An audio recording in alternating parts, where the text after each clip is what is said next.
बहुत ही अच्छा होगा। इससे बच्चे बहुत ही प्रोत्साहित, जागरूक, प्रतिस्पर्धा बढ़ रही है और बच्चों में जो है ये उत्साहवर्धन होने के कारण जो मैं समझता हूँ बच्चे जो आगे बहुत ही इसमें बढ़ चढ़ के अपना पढ़ाई लिखाई करेंगे और ये पुरस्कार पाने के लिए और मेहनत करेंगे। और ये बहुत ही अच्छा प्रोग्राम है। मैं समझता हूँ ये ब्लॉक स्तर पर गाँव में तो जागरूक करने के लिए होना चाहिए हर जगह। जिस तरीके से मतलब अभी जो सरकारी स्कूल से दूरियां बना रहे थे और प्राइवेट की तरफ जा रहे थे, अब अगर ऐसे ऐसे प्रोग्राम करेंगे तो क्या बदलाव आ सकता है? बदलाव आ सकता है कि जी इससे जो बच्चों की नामांकन ज्यादा बढ़ेगा और सुधार होगा। और इससे ये नहीं हमारे कोई विद्यालय कम नहीं है। आज डिजिटल, आज जो मॉडल स्कूल, आज डीबीटी के माध्यम से सुविधाएं, निःशुल्क पुस्तकें सभी तरीके की आ रही है। उसका जो है फायदा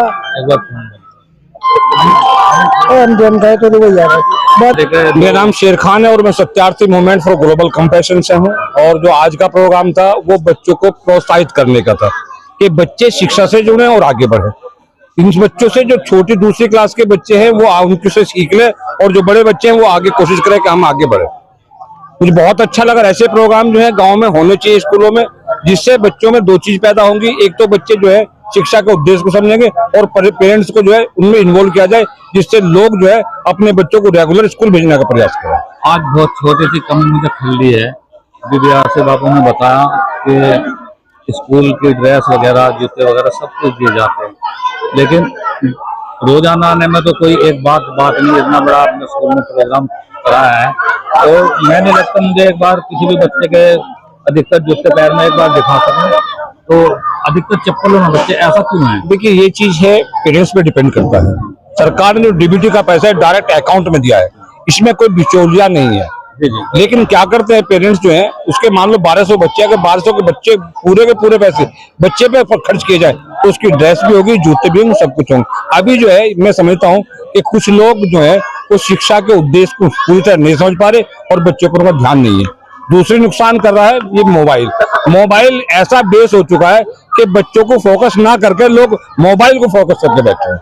और ये बहुत बड़ी एक जो है एक ऐसी बुराई प्रबल है जो आने वाला कल बच्चों के लिए एक नुकसान की चीज होगी। जो बच्चों के पेरेंट्स हैं उनको क्या संदेश देना चाहोगे? मैं संदेश देना चाहता हूँ कि भाई चप्पलों में आ रहे, अधूरी ड्रेस में आ रहे, बिल्कुल मैं उन लोगों से कहना चाहता हूँ, सवाल ये डेली आ रहे हैं तो कोई नहीं देख रहा। अगर इतना बड़ा प्रोग्राम है तो बाहर के भी आते हैं और सभी लोग इसमें मौजूद रहे, तो मतलब एक संदेश जो बिल्कुल मेरा परिवार से संदेश है निगेटिव जाता है जो बिल्कुल आपकी बात सच है। और मैं कहना चाहता हूँ जो पेरेंट्स हैं वो इस तरफ ध्यान दें। देखिए हम जो डीपीटी अगर नहीं पहुंची बात बच्चे के अकाउंट में तो मास्टर के पास 15 बार लोग आते हैं और कहते हैं मास्टर हमारे बच्चे के पैसे नहीं आए। और पैसे ना आने का कारण मास्टर जी नहीं है बल्कि उनका अकाउंट में जो है आधार लिंक ना होने की वजह है। फिर भी जिनका पैसा आया उनके बच्चों पर भी वो खुद का फोकस ये नहीं है कि हम अपने बच्चे को स्कूल में भेजें और ड्रेस में रेगुलर भेजें।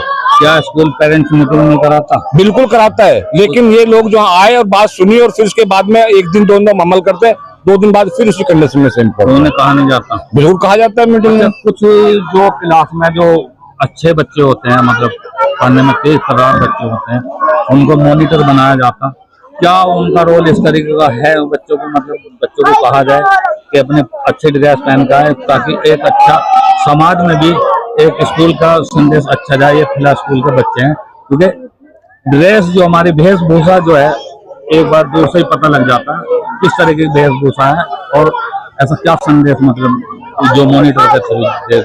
देखिए एक तो ये है हमने जो है जो मेरा फाउंडेशन है वो बच्चे की एक चाइल्ड असेंबली में आता है, बाल पंचायत, और उसका संदेश होता है कि हम जो सरकार के बच्चों के लिए रूल्स है वो फॉलो करें। इसके बीच हम लोग जो है मान लो बच्चे रेगुलर नहीं है, मान लो 2 दिन आया, तीसरे दिन बच्चा नहीं आया और ड्रेस की समस्या है, तो हमारा फाउंडेशन लोगों से घर घर जाकर के संपर्क करता है और उनसे कहता है कि अपने बच्चों को रेगुलर स्कूल भेजे और पूर्ण ड्रेस के साथ भेजे। कहीं ना कहीं जो चाहिए। हाँ, मेरा नाम योगेश कुमार शर्मा है। मेरा नाम योगेश कुमार शर्मा है। मैं यहाँ उच्च प्राथमिक विद्यालय नामनूर में सहायक अध्यापक हूँ।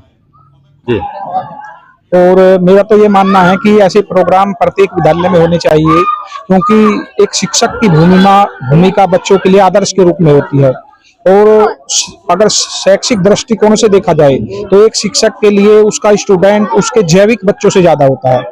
और अगर उसका स्टूडेंट कहीं आगे चलकर अच्छा इंसान बनता है, किसी भी क्षेत्र में तरक्की करता है, तो उसके शिक्षक के लिए गर्व की बात होती है। तो मेरा तो यही उद्देश्य है और ऊपर वाले से यही दुआ है कि ये प्रोग्राम हमारे द्वारा हर साल किए जाने चाहिए। हर साल नहीं, हर महीने में एक बार तो होना चाहिए। छोटे छोटे प्रोग्राम, उससे बच्चों को प्रेरणा भी मिलेगी। हमारे बच्चे जो आज सम्मानित किए गए हैं और जो दूसरे बच्चे देख रहे थे उन बच्चों को, उनको देखकर उन्हें प्रेरणा मिलेगी कि इन्हें सम्मानित क्यों किया गया। उन्हें पता लगेगा कि फलाना बच्चा अपनी कक्षा में प्रथम स्थान पर आया है, ये द्वितीय स्थान पर आया है, ये तृतीय स्थान पर आया है और इन्हें सम्मानित किया गया है।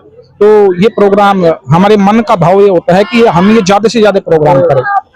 बच्चों के उसमें जो प्रोग्राम चलते हैं, जैसे बाहर दिखाया भी जाता टीवी के माध्यम से और नाटिकाओं के माध्यम से भी दिखाया जाता है, उसके बच्चों पे क्या असर पड़ रहा है बच्चों में? मतलब इस तरह के प्रोग्राम इस स्कूल में होते हैं नहीं? नहीं, जो हमारे यहाँ बच्चों को प्रेरणादायक, बच्चों के लिए प्रेरणादायक प्रोग्राम काफी होते हैं, लेकिन हमारा जो सबसे बड़ी समस्या हमारे साथ एक है, जो पेरेंट्स है वे हमारा सहयोग बहुत कम करते हैं। जैसे आप कह रहे हो कि पेरेंट्स मीटिंग नहीं होती, हमारे यहाँ पेरेंट्स मीटिंग होती है, लेकिन हम पेरेंट्स मीटिंग नहीं होती, नहीं होती है। पेरेंट्स को मतलब जिस तरीके से मीटिंग होती है बड़े प्रोग्राम, उनका क्या असर पड़ता है? मतलब क्या कहना? उनका असर इतना पड़ता है कि दरअसल हमारे यहाँ कुछ थोड़े से मध्यम परिवारों से भी निचले परिवारों के बच्चे हैं और सबसे पहले इंसान की रोजी रोटी होती है। तो हमारे यहाँ जब हम बार बार फोन करते हैं पेरेंट्स मीटिंग की डेट निश्चित हो जाने के बाद, तो उनमें से 20-25% ही पेरेंट्स आ पाते हैं, ज्यादा पेरेंट्स आ ही नहीं पाते। अच्छा, हम कहते हैं, फोन करके भी बताते हैं कि आप पेरेंट्स मीटिंग में भी नहीं आ रहे, क्योंकि जीवन की सबसे बड़ी कमाई तो बच्चा है उनके लिए भी। अगर बच्चा सुलझा हुआ इंसान नहीं बनेगा तो वे चाहे कितना भी कमा लो, उनके लिए भी सब बेकार है। ये हम इस तरीके की बातें भी समझाते हैं, लेकिन वे कहते हैं कि हमारी एक दिन की मजदूरी छूट जाएगी सर।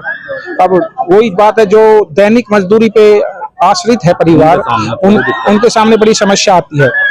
एक क्वेश्चन ये है सबसे बड़ा, अनुशासन जो आप देख रहे हैं, एक बात दिखा सकते हैं भाई, बच्चों का किस तरीके का, इधर भी बच्चे किस तरीके से अनुशासन है?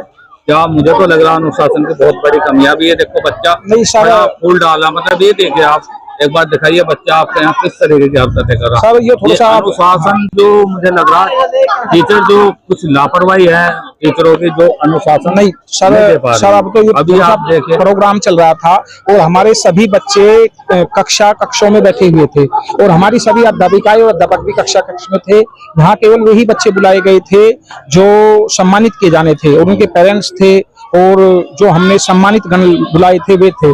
लेकिन मैं ही सभी कक्षाओं में गया और मैंने कहा कि जो हमारे ये स्टूडेंट कक्षाओं में बैठे हुए हैं, अगर ये आज सम्मानित होने वाले बच्चों का प्रोग्राम नहीं देखेंगे तो ये उत्साहित कैसे होंगे?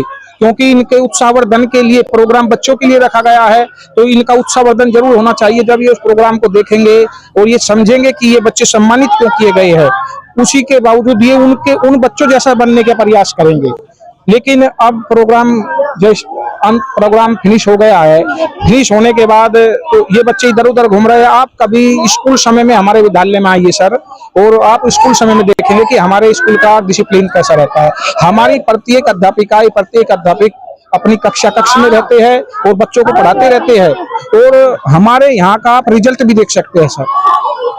मुझे अनुशासन तो जीरो टॉलरेंस पे लगा अभी यहाँ पर। अभी मैं नहीं सर, अभी इस बच्ची को देखे क्या ये मतलब बच्ची से मेरे कैमरामैन से छेड़छाड़ कर रही है, मतलब क्या अनुशासन है? इस बच्ची को भी एक बार दिखा दीजिए थोड़ा सा। नहीं सर, थोड़ा सा जो ये सर जो है पत्रकार बंधु, ये इसी गांव के हैं और बच्चे भी इन्हीं परिवार के हैं। ये इससे थोड़ा सा खुले हुए हैं, इस वजह से कर रहे हैं, लेकिन जो बाहर का लोग आता है हमारे बच्चे ऐसा नहीं करते। ठीक है जी, अगली बार देखता हूँ मैं अनुशासन में कितना बदलाव आएगा। और मेरा कहना यह है कि मैंने भाई साहब के पास थोड़ा सा एक रिक्वेस्ट लेटर ही डाला था, शाम के समय फोन किया था।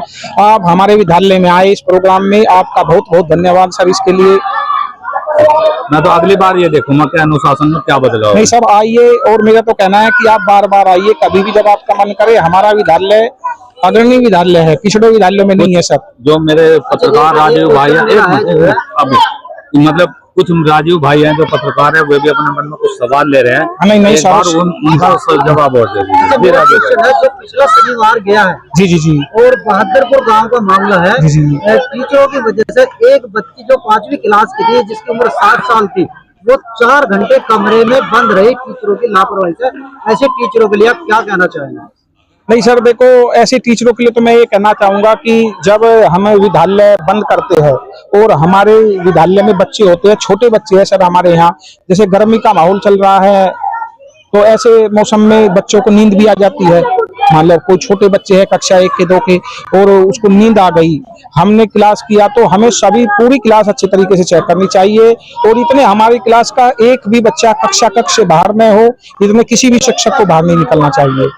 बच्चे के स्वास्थ्य का बहुत बड़ा सवाल था। उस बच्चे का अगर शायद मुझे लग रहा है वो दिन शनिवार का ऐसा था, अगर नहीं पता चलता तो अगली बार संडे था तो शायद मुझे लगता है नहीं, बहुत बड़ी घटना घट सकती है, बहुत बड़ी घटना घट सकती है, उसका पता चल पाता। भाई ऐसे शिक्षकों के लिए तो मेरा यही संदेश है सर कि आगे से वैसी स्थिति न दोहराए। ऐसे शिक्षकों के ऊपर कार्रवाई होनी चाहिए आपके हिसाब से या नहीं होनी चाहिए? नहीं सर, अगर उसकी थोड़ी सी जांच, बड़े हमारे जो बड़े अधिकारी है या आप लोग हैं उसकी थोड़ी सी जांच कर लो, उसमें अगर शिक्षक गणों की लापरवाही रही है तो उनकी कार्रवाई होनी चाहिए। अगर लापरवाही नहीं है, भूल भी हो जाती है सर, बहुत सी बात, कोई सा बच्चा अगर स्कूल के अंदर है, स्कूल के अंदर बच्चा है तो शिक्षक की 100% लापरवाही है। अगर बाहर एक बार को कहा जा सकता है लापरवाही है। देखिए उस स्कूल में ये 4 साल पहले भी इस तरह का मामला हुआ, पिछले शनिवार में हुआ। नहीं, वैसे जैसे मेरे संज्ञान में है सर, वहाँ जो प्रधानाध्यापक जी है वे राजीव सर जी है और वे बड़े मेहनती और कर्मठ इंसान है सर। गर्मी जब वहाँ के प्रधानाध्यापक जी, जब हमारा गर्मियों का छुट्टी पड़ती है, उस छुट्टियों में भी वे विद्यालय में आते रहते हैं, पर्यावरण का बड़ा ध्यान रखते हैं।